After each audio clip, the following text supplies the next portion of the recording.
Welcome, viewers. On behalf of Iravati Research and Communication Center, or IRCC, this is your host, Pratim Ranjan Bose. In this edition, we will discuss the deadly terrorist attack by Hamas on Israel on October 7. We will discuss its long and short-term impact on the Middle East and the likely impact, if any, on India. To discuss this, I have with me Mr. Anant Mishra, a scholar of military strategy covering South Asia. Dr. Mishra served 3 tenures in Afghanistan, advising key military and political leadership of the Ashraf Ghani government.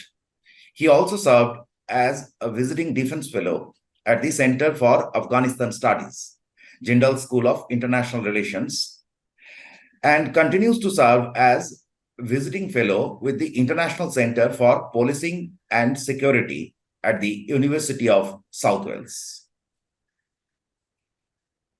Welcome, Mr. Mishra.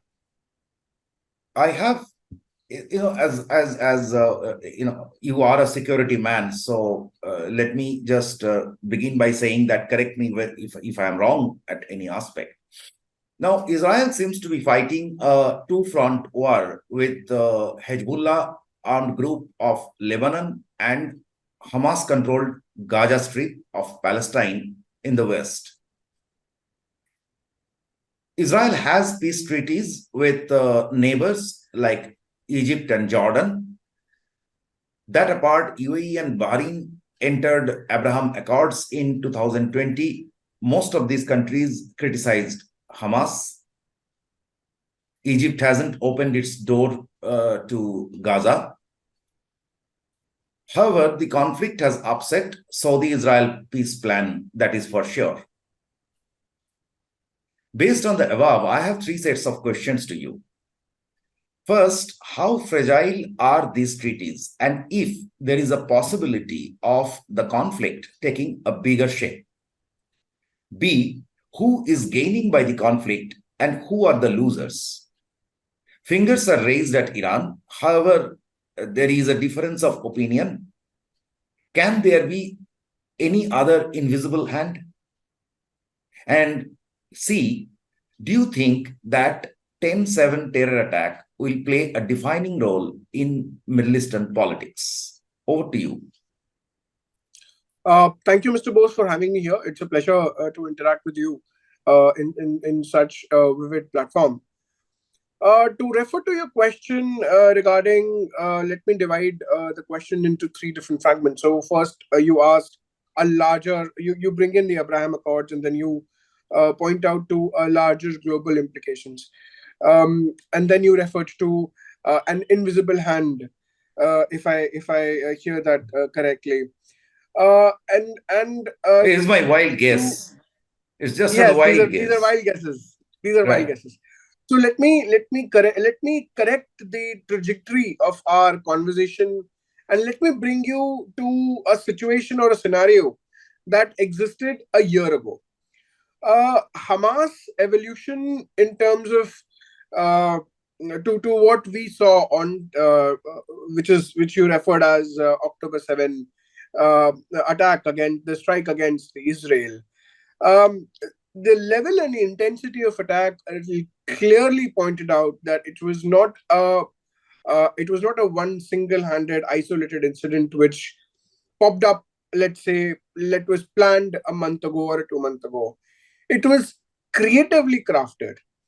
Hamas was observing Israel in its minutest platforms. Whether we talk about the border patrol movements, whether we talk about the Israeli posture of army deployment, from strategic level to tactical level, if I may say so. But that's not where it begins. It exactly begins in Afghanistan. The rise of Taliban, the way Taliban came into play, the ability of Taliban to shoo away, drag the American forces out of Afghanistan, the victorious segments. And so these were key takeaways for militant groups, jihadist factions Islamist organizations that were essentially, I would say, looking at an existential crisis. So Hamas 2 years ago, even I would say a year ago, was looking at a series of level of insecurity, where most of its, even the hardened, I would say, staunch supporters were questioning the capability of Hamas, which came back to power in Gaza and in different regions, on the basis of we will defeat Israel. So when such a notion comes into power, and Israel, through its military superiority, tactical superiority, ends to sideline, I would say, demolish Hamas's expectations. Even the staunchest supporters in Hamas questioned their ability to perhaps make a huge blow, or at least make some difference in the minds of local Palestinians. Now, when an So Islamist just organization, interjecting, it's yeah, a very interesting point you say that I know I heard some military experts only saying that it will inspire terrorist groups, but you were saying that actually it is Taliban that inspired Hamas or probably the terrorist groups worldwide that how to win a war. absolutely, and it was not just an inspiration for Hamas; it was inspiration for Hezbollah, it was inspiration for PIJ, it was inspiration for Al Qaeda in Maghreb, AQIM. So these small little enterprises, if I may refer to them as terror-based enterprises, which were marginalized or which were cornered through numerous coalition efforts, through joint, I would say, counterterrorism initiatives all over the globe. Their existential crisis was I would say, threatened them to take larger steps, or at least identify lucrative opportunities to come back, or to gain a strike. Now, when we have a Taliban government in power, although the Taliban has declined to send their fighters, but they have criticized Israel for striking at Palestine. Now, when you have such initiatives, when you have such, I would say, prerogatives by a non-recognized Islamist-based fundamentalist government, it is going to inspire a lot of similar radical Islamist factions, which eventually will take up some form of violence, looking at support from a fundamentalist government, which roughly has nothing to do in the war. Now, which is the country which rests in the neighborhood of Afghanistan? Iran. Okay. So, this is the invisible hand that you're talking about. Taliban is the invisible hand here. Now, Hamas is a small, I won't refer to it as a small. My apologies. No, don't I'm a worry. You little seem to have a bad cough. Yeah. So, Hamas is not a small militant organization. It became smaller in the context of striking against Israel. Mhm. So, when such institutions, when such terror groups intend to have, let's say, a yearly limited, I would say, a response to prove their supporters that they have a formidable response against the adversary. Groups like Taliban indirectly motivate them. Groups like Hezbollah indirectly participate in different vivid conflicts that, with an aim to achieve a similar victory, what Taliban could have done or what Taliban did. So Taliban is the invisible hand. There is absolutely no doubt about it.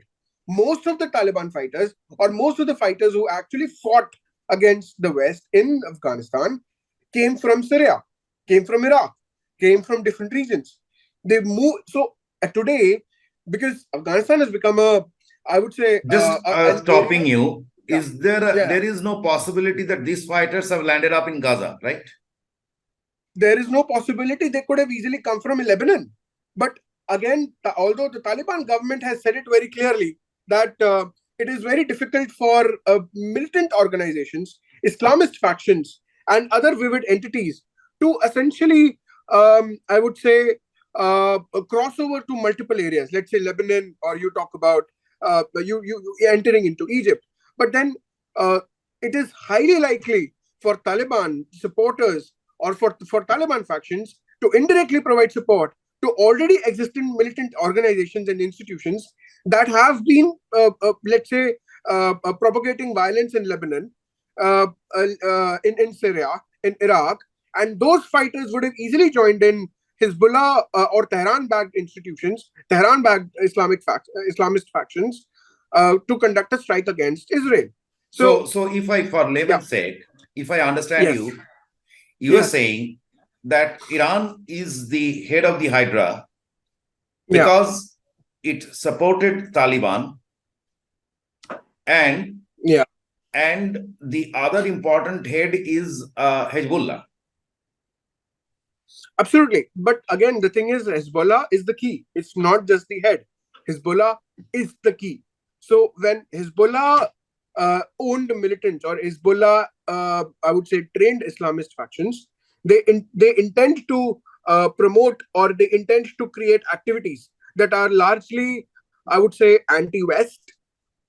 They need supporters, they need Islamist factions, they need militias who aim to isolate, I would say, governments that have, I would say, are no longer popular, or at least at the helm in the Midwest, in the Mideast, per se. So, for example, Lebanon, the government in Lebanon is weaker than that, gives the opportunity for Hezbollah to strive. So, organizations and institutions such as this use opportunities of, let's say, some sense of. So that means, while all attention, I mean, it's very interesting. I was hearing some people that they created a camouflage as if, the attack is going to come from the northern border, but actually it came from the west, from Gaza. Now, what we are seeing is that while all attention are on Gaza, I mean, if we look at media attention or whatever, the actual culprit is sitting there in Lebanon. The actual culprit is sitting there in Lebanon. It might have Muslim Brotherhood is there in Egypt. Hezbollah has a long-standing, I would say, experience fighting against the Daesh in Syria. So they had a larger presence, I would say, in lesser quantity, but in vivid areas during their fight against the Daesh in Iraq. They have their footprint everywhere. Muslim Brotherhood is in Egypt. Palestinian Islamic Jihad is in pockets of Gaza, in pockets of Lebanon. So these are smaller factions of Islamist organizations that have their footprint in the region roughly everywhere. All they had to do was consolidate. And the consolidation happened after, I would say, when they closely monitored the domestic situation in Israel, particularly after the judicial bill. There was a sense of, I would say, a sense of. So does this answer my question that the peace agreement, say for example, Egypt-Israel peace agreement we are talking about, it has a element of fragility in it?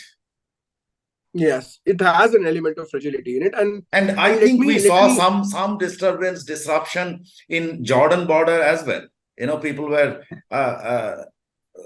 running for the border, something like they would enter Israel and something like that. So this is the brotherhood that is working there, is it? See, when it comes to peace agreements, no agreement is perfect. Let me be very categorical in telling you this. Any agreement that formalizes relationship between multiple nations, no agreement supports terrorism, violation of territorial integrity of any sovereign country. However, many nations have criticized Hamas's actions, but then many nations, in its equal proportions, are complicit. Now it is for Tel Aviv government to identify. For that matter, we always assume when it is Israel that the Arab world will be united in attacking or criticizing Israel. But Yes. but apparently that didn't happen. Is it so? Yes. No, it has actually in many ways. I mean, look at Saudis. So Saudis have been critical about Israel's posture against Hamas. No, Saudi has a compulsion to do that also, as the See, it's Vishwaguru not just of about. the Muslim world. So it has a compulsion. It was working on a peace plan, but before the peace plan comes, so this thing has disrupted that Yes, process. but you have to understand. Yes, but you have to understand that Israel is not going to war against Palestine. Israel is going to war against Hamas, which is an Islamist faction, a militant organization, a terror organization, which Saudi's very close ally US has already designated as. Okay, despite that, they have got a cold feet. Yes. So again, when you have an entity such as an Islamist faction known as a militant organization known as Hamas, who's not the representative of Palestine, or at least holds a military angle or a militant angle, which is not largely supported by Palestinians, at least to what I know of in my limited, I would say, conversation to local Palestinians on the ground, majority of them have, I would say, forced to I would say, get along. I mean, let us put it this way: Gaza is not under control practically of Palestine. Gaza was Gaza was under Hamas for a very long time, right? And most of the Gazans also hold certain Israeli settlements. Okay. It's not just Palestinians. Okay. So when Hamas came into power in Gaza, and this and after the October 7 attack, the Hamas not only contained the segment of violence within Gaza, it entered into Israeli settlements. Okay. That is why we saw those tunnels and other things.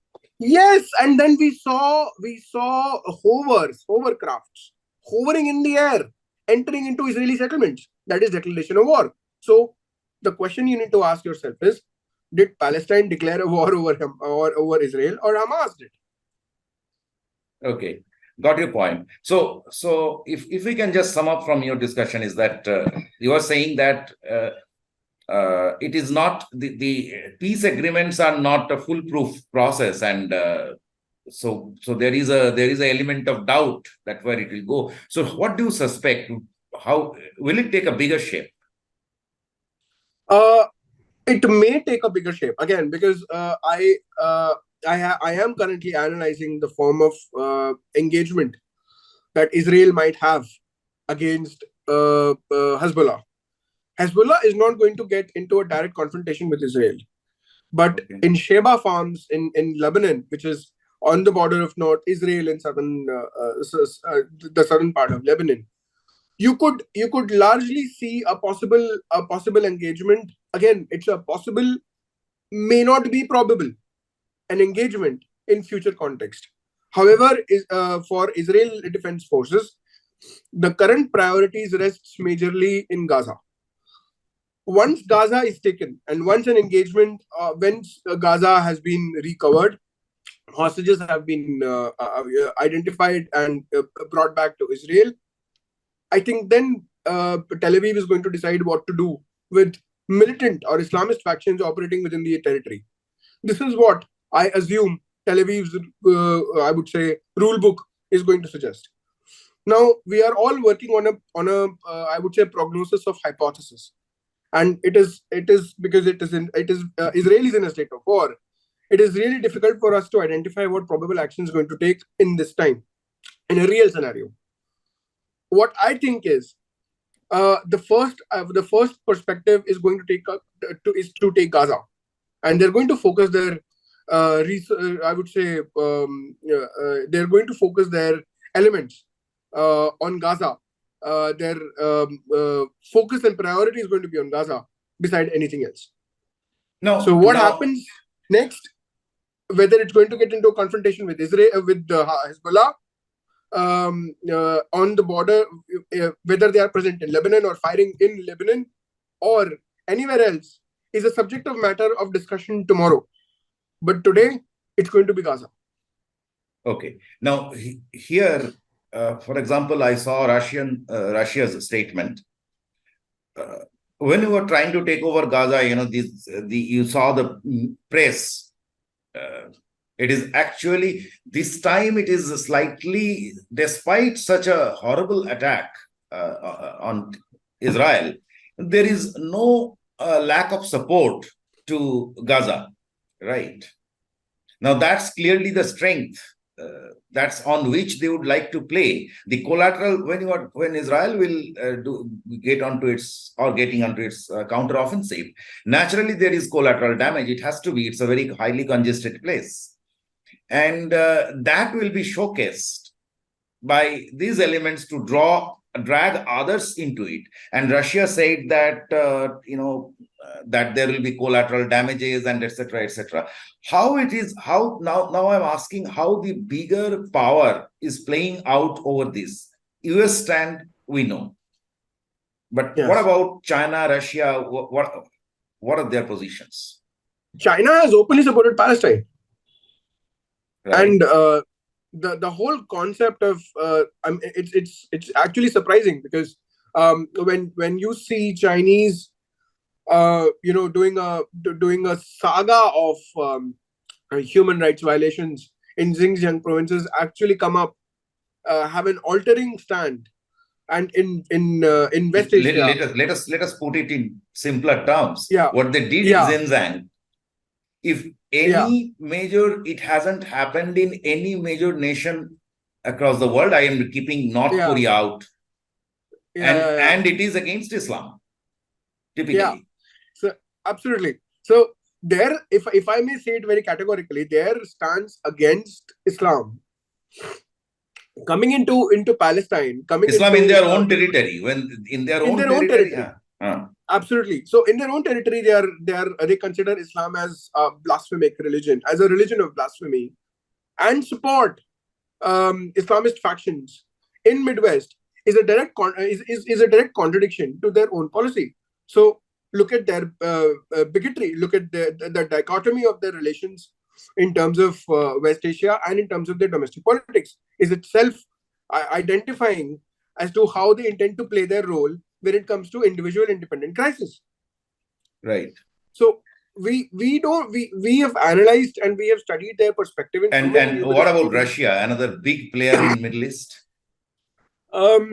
Again, Russia is defined, and Russia preoccupied with Ukraine. Is preoccupied with Ukraine, and I don't think beside proposing an engagement of, let's say, a peace treaty, or even putting up a context of a peace negotiation, Russia is going to do anything beyond that, since it's already confined into one theater.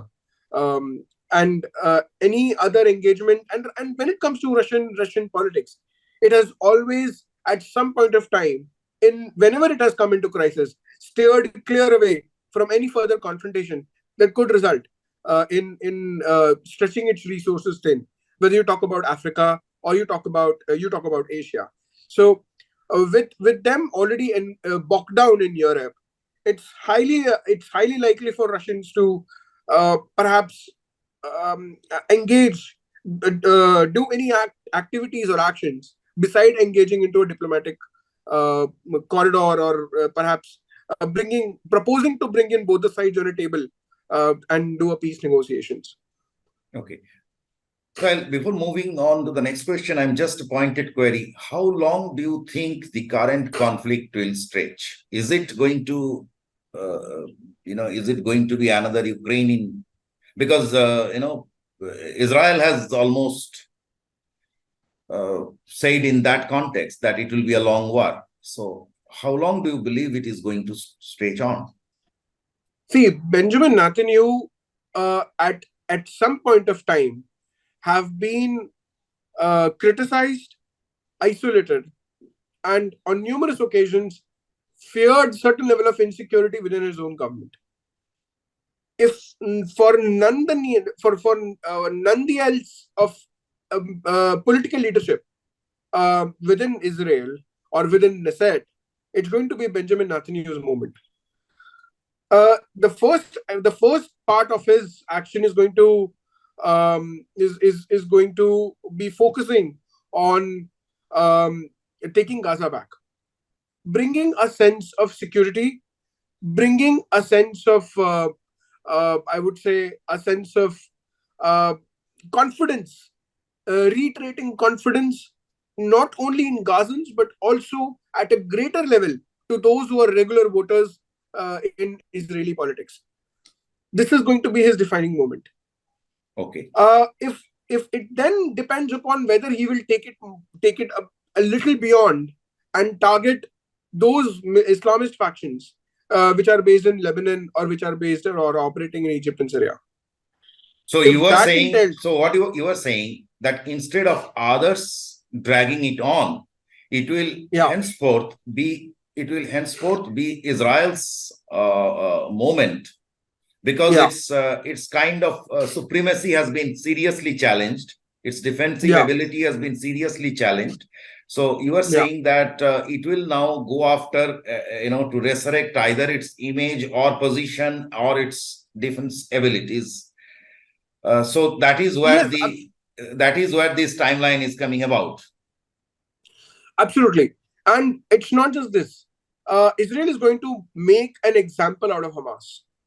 And it's going to make an example in such a way that Islamist factions all across the world will take this precedence as a moment to strike against a legitimate state and the ability of a legitimate state to defend itself. How Benjamin Netanyahu is going to take this ahead is essentially for Tel Aviv to decide. But for him, it's going to be a defining moment, and it's going to be a defining moment for Islamist factions, militant Islamist factions in operating in the region. So the question is, where it is coming to is Israel, if for the rest of the world who have been, including India, who suffered from terror. So this conflict is going to be a defining moment for the entire region and probably for the world. That whosoever, if Israel fails to defend, then obviously others, these terror groups are going to get much more stronger. So the Taliban effect will continue. It is somewhat like what happened with the 9/11 and ending with killing of Osama bin Laden. So it is somewhat like that, is it? No, I wouldn't definitely correlate to the killing of Osama bin Laden about. I would rather correlate this to as Israel is going to win. There is absolutely no doubt about it. There's tactical superiority, numerical superiority, their ability to withstand, and the resources and the support the West is going to put behind him. And coming of, as an example, coming of Europe or coming of US, to be very precise, it is going to prevail, and it has always been in such a situation. Even when the Arab states went against Israel and tried to drive them over to the sea, they prevailed. Now the defining moment is going to be not for them, but it essentially going to be for Islamist factions who were motivated by the Taliban, the victory of Taliban in Afghanistan, and actually decided that they could also put something of a show, which Taliban did, and drive the infidels or I would say the European institutions, let's say across the sea.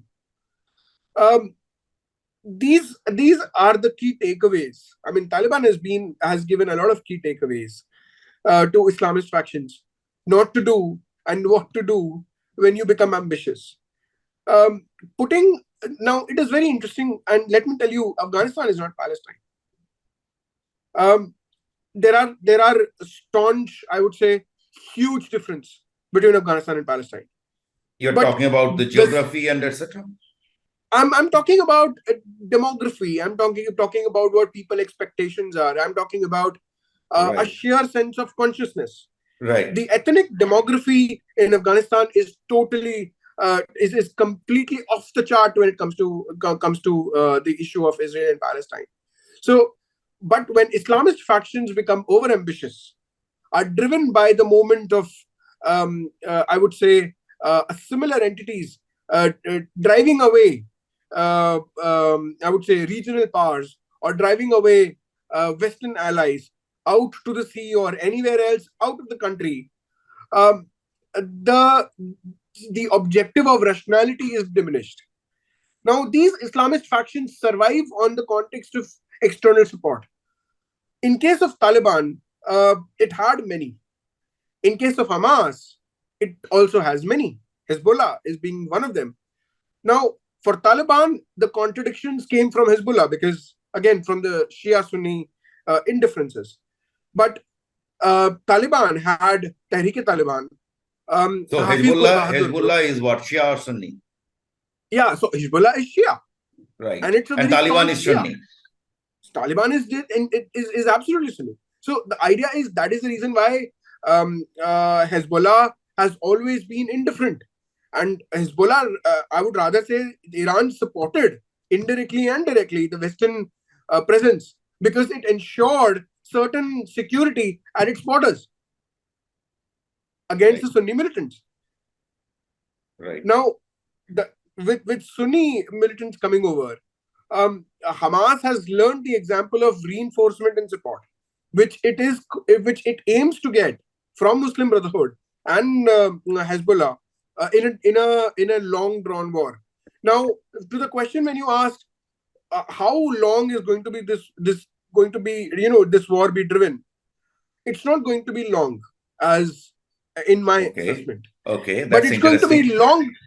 It's going to be long enough for Islamist militant activities and actors to, I would say, hold on to their ambitions and develop a rationalist thinking of whether you can actually drive a legitimate government to the sea.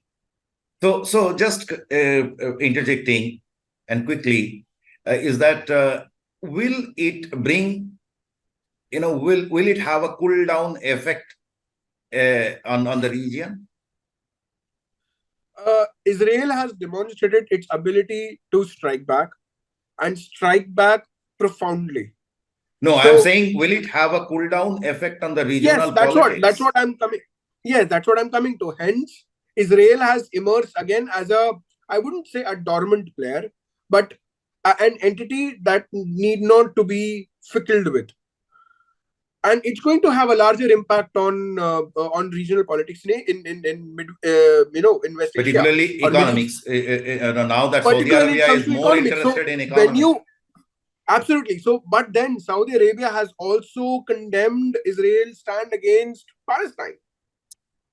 Now, when you have a clash of powers emerging, Iran and Saudis going on a peace deal. So there is a possibility that the peace deal that they were talking about of with Palestine and etc. So that might also happen after this conflict is over. Is it so?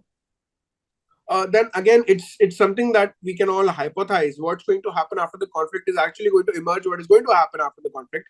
But our hypothesis can largely say Israel is going to be. This war has given a lot of ammunition for Israel in the context of regional politics.